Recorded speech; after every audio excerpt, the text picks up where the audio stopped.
مدي الدستوري قال لك ربع أنا جماعة أما سن أوكي وسؤال في عن سداد فبراير وحي لبدي يكون اللحي طبنكي دعاية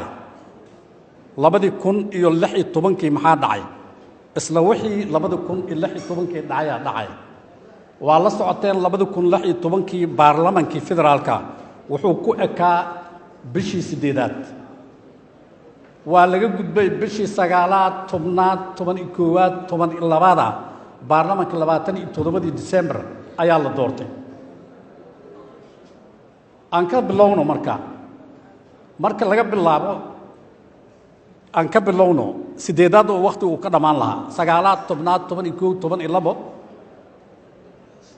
January February farmaajo la doortay waa 6 bilood oo madaxweyne Xasan sheekh uu joogay wuxuuna ku joogay sharci la'aan kuma joogin madaxweynaha wuxuu ku joogay sharci number 20 ama number 20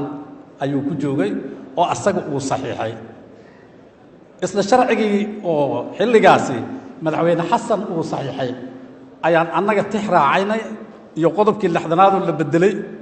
isla tii haddana madaxweynaha dekreeto ku soo saaray